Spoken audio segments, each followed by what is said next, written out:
ज्यादा सोचो मत। हाँ, एक सलाह जरूर दूंगा। जी मामा जी। तुमने अभी तक बहू और अटल को ठीक तरीके से समझा नहीं है। उन दोनों का समझ लो और उस तरह से रहो। जी मामा जी। और वो दोनों मेरे दुश्मन थोड़े ही हैं। मैं ध्यान रखूंगी मामा जी।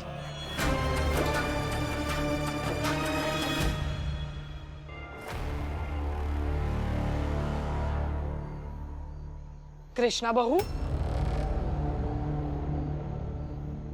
जरा पानी देना तो। जी दीदी। जो मैंने अभी कहा कि तुम और तुम्हारा बेटा अटल मेरे दुश्मन नहीं हो, उसे सच मत समझ बैठना।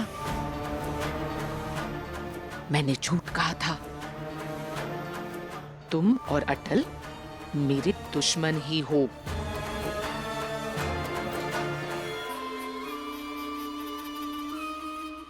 झूठे आंसू भरते तो आंखों में हैं,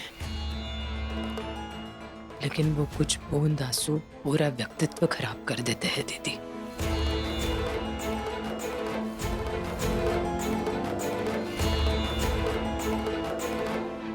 बाबूजी दूध। व्यक्तित्व खराब अच्छा पता नहीं, लेकिन मेरा यही व्यक्तित्व है।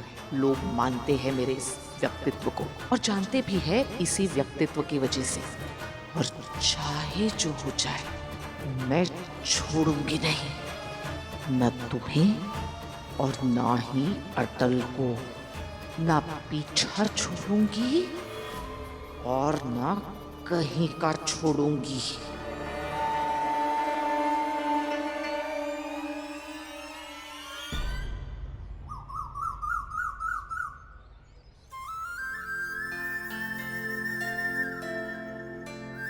घर पर जाकर सबको बताएंगे राजा जी ने सबके सामने तुम्हारी कितनी तारीफ की। तुम्हारी माँ, दादाजी, भाई बहन कितने खुश होंगे ना।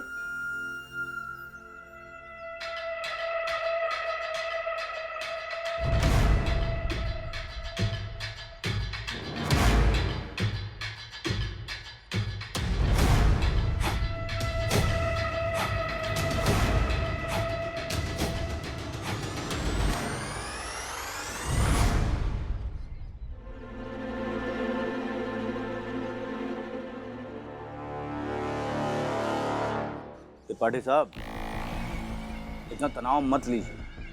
वैसे भी आप रात भर बहुत परेशान रहे।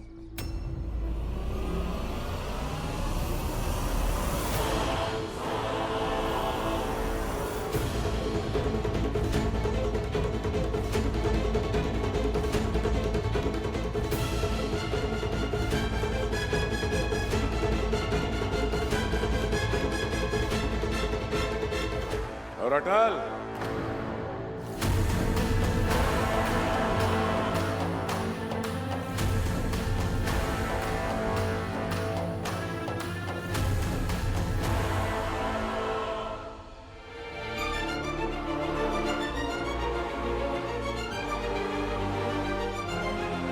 लेकर आए राजा साहब को सब कुछ?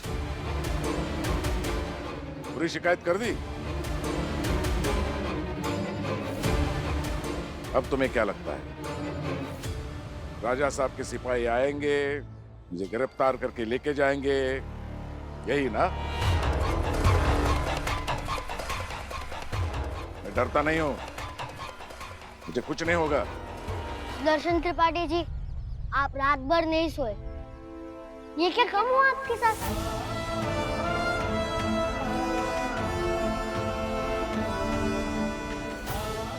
सोचिए, पूरा मोहल्ला सो रहा है और आप जागे हुए। त्रिपाठी जी, ऐसा काम करना ही क्यों है जो आपकी रात की नींद छीन ले, आपको परेशान रखे?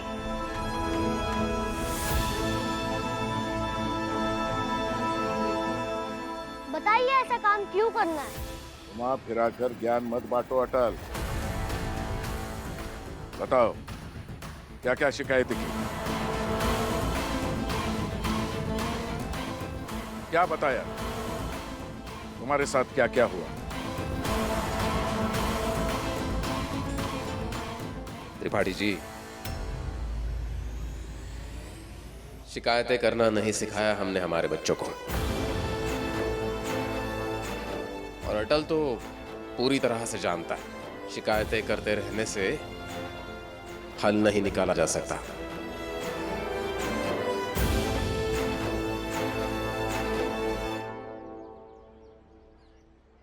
मेरा बेटा वैसा नहीं है, कोई शिकायत नहीं की उसने।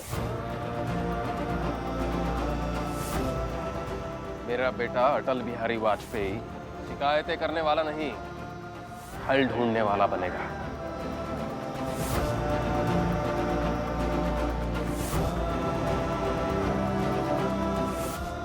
अच्छा, तो फिर इस तुम्हारे बेटे को रोना नहीं चाहिए था अधिकारी के सामने। वाजपेयी साहब, त्रिपाठी साहब ने बिल्कुल ठीक कहा। अटल, तुम्हें अधिकारी से शिकायत नहीं करनी चाहिए थी।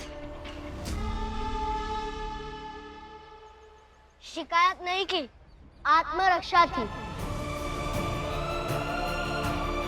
स्थितियों, परिस्थितियों को अपनी तरफ लेने का एक तरीका था, लेकिन वहां भी मैंने अपनी मर्यादाओं को बचाए रखा।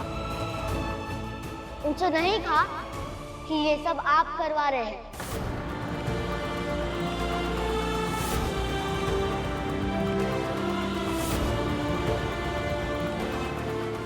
मैंने राज दरबार में भी वही किया,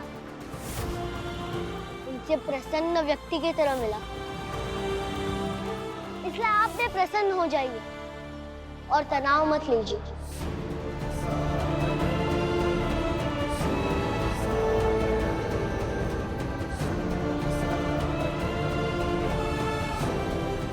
चलिए बाबूजी।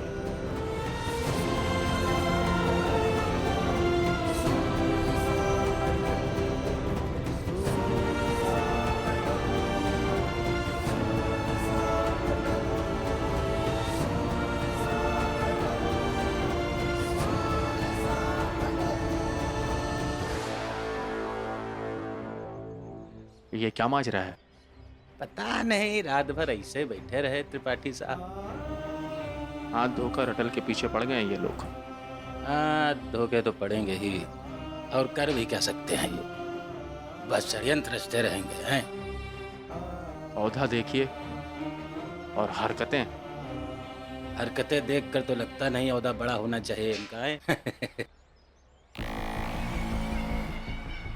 तेवर देखे आपने इस अटल बिहारी वाजपेयी के?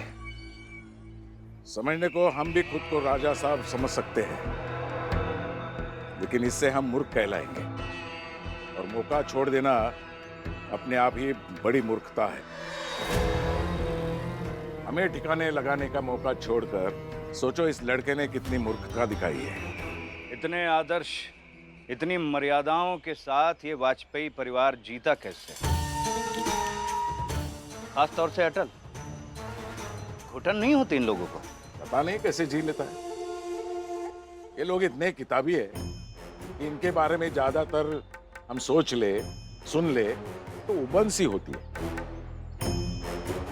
देखना तुम, अगर ये ऐसे ही चलता रहा ना, तो अंत में इस अटल को अपनी मर्यादा के चक्कर में ना केवल राजा साहब और राज परिवार, बल्कि पूरा ग्वालियर बेकार, नकारा और निकम्मा समझेगा। अगर ऐसा है त्रिपाठी साहब, तो जो कल होना है वो आज ही क्यों ना हो जाए? मैं अटल को नाकारा और गलत साबित करने के लिए किसी भी हद तक जा सकता हूं, और जरूरत पड़ी तो अंग्रेजी हुकूमत और प्रशासन की भी मदद लूंगा। और ये बात मैं पूरी विनम्रता और जिम्मेदारी के साथ कह रहा हूं। विनम्रता, जिम्मेदारी?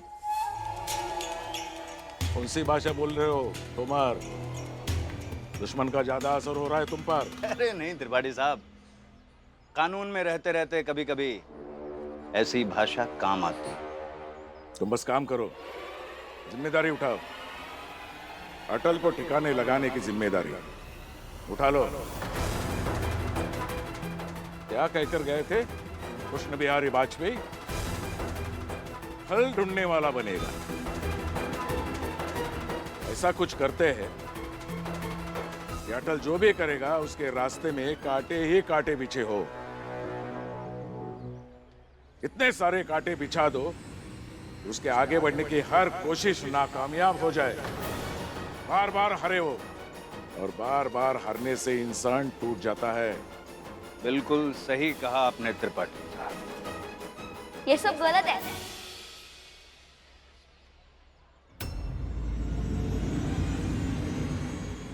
आप दोनों कल्पना करके देखिए कि अगर कल को मेरा दोस्त अटल शासक बन गया तो वो आपको किस रूप में याद करेगा।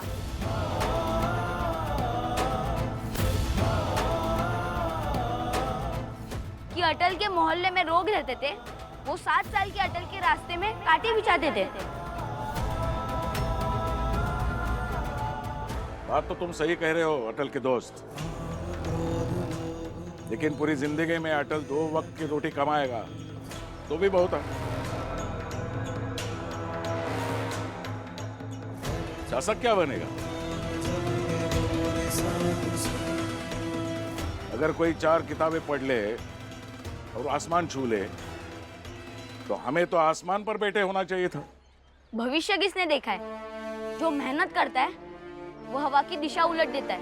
क्या पता कब क्या हो, कौन जानता है। कोई जानता हो या ना जानता हो, हम जानते हैं। तो अगर वो जानते हैं तो ये भी जानते होंगे ग्वालियर के कितने बच्चों को राजा साहब ने अब तक पदक दिया है। बताइए, नहीं दिया ना? तो है ना अटल दूसरों से अलग। और जो अलग होता है वो आप लोगों की तरह दूसरे लोगों को अलग थलग करने पे विश्वास नहीं रखता। याद रखिए, आज वो राजा तक गया है, कल देखिएगा वो राजा बन जाएगा। लड़के, कुमार,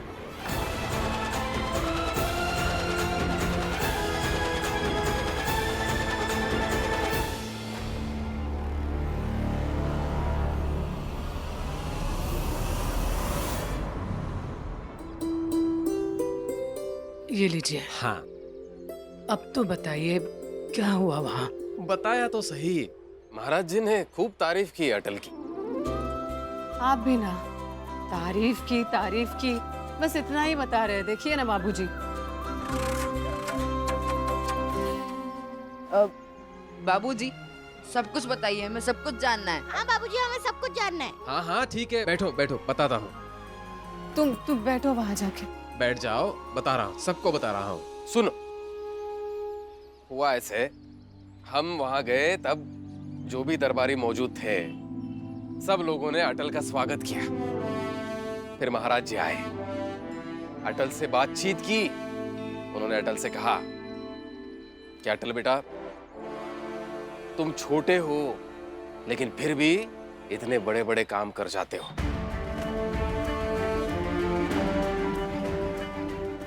लोगों के लिए सोचते हो, उनकी मदद करने जाते हो। ये गुण जिस इंसान में होते हैं वो बड़ा आदमी बनता है। तुम भी बनोगे।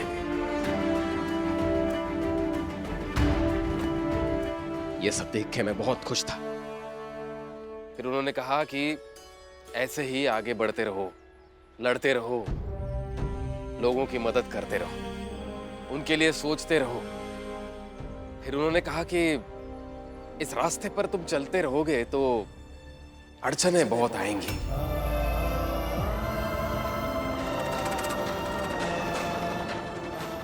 लोग परेशान करेंगे, खतरा हमेशा सर पर मंडराते रहेगा। लेकिन तुम डरना नहीं, इसी रास्ते पर आगे चलते रहना, लड़ते रहना।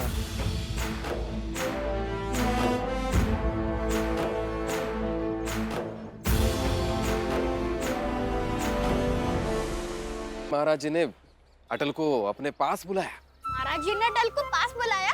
प्रेम, सुनने दो ना, बीच में मत टोको। अरे आप बताइए। हाँ बेटा, महाराज जी ने पास बुलाया, सामने खड़ा किया और कहा कि तुम किसी के लिए अच्छा करने जाओगे तो किसी और के लिए वही चीज परेशानी होगी,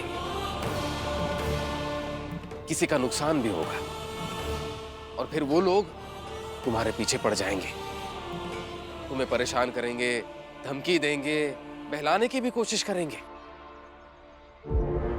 तुम्हारे बारे में झूठ मूठ का फैलाते रहेंगे।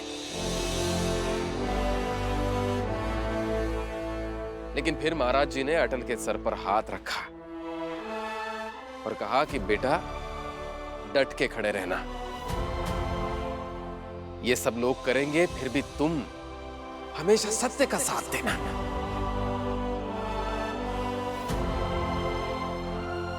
लोगों के मन में सत्य का विश्वास बना रहे, इसके लिए लड़ते रहना बेटा, लड़ते रहना।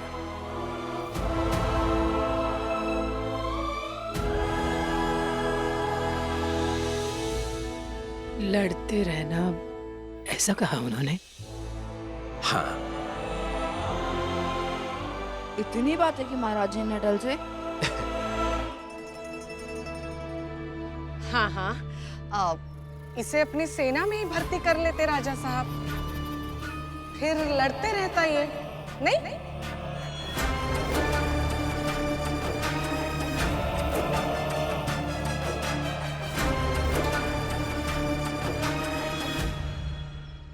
आप चाय पी लीजिए।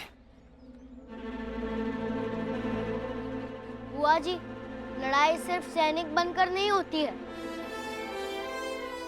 जो आम व्यक्ति है, आम जीवन है, उसमें भी लड़ाइयाँ होती है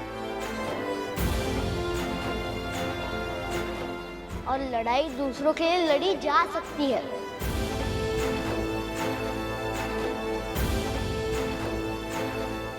अरे पढ़ाई करोगे या लड़ाई? कल तो पढ़ाई के लिए लड़ रहे थे ना, और आज लड़ाई के लिए लड़ रहे हो? बुआ जी, आपके सवाल में ही आपका जवाब है। तेरे ज्ञान से ही हमको तो मिलेगा बल, तेरी रोशनी से हिंद है। जवाब ये है कि लड़ना तो पड़ेगा ही। सूर्य सा अटल, सूर्य सा अटल।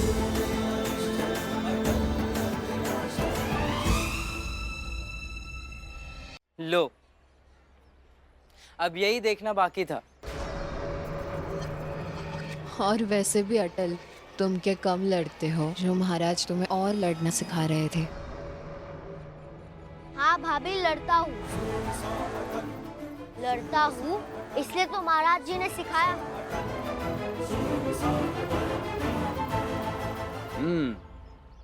अटल, तुम सही कह रहे हो। तुमने हिम्मत जुटाई, इसलिए तुम यहां तक पहुंच पाए, अपनी बात को रख सके। इसीलिए महाराज जी जैसे व्यक्ति से सम्मान मिला है।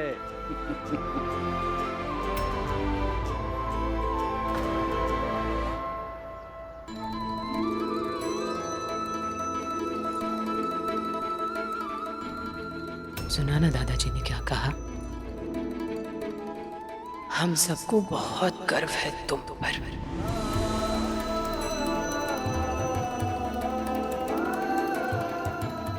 आज का ये दिन हमेशा याद रखना बेटा।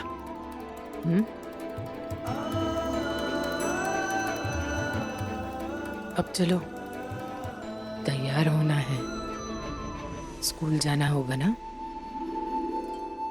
पढ़ाई का हथियार तेज करने स्कूल जाना होगा अटल।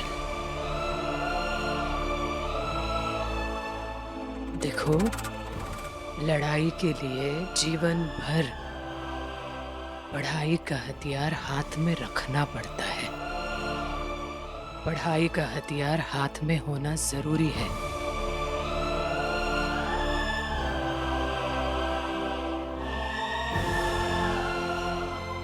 ताकि सही मौका आने पर सही हथियार सामने वाले पर चला सको।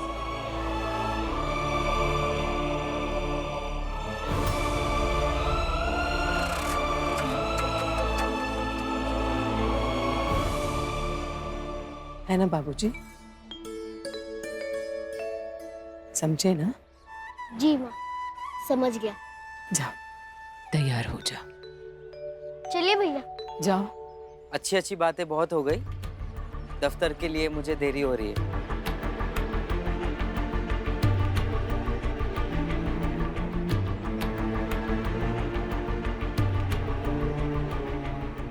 लो।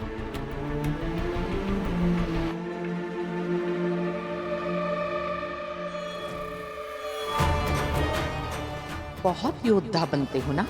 अब देखो मैं तुम्हारे लिए कैसे एक और महाभारत का मैदान तैयार करती हूँ।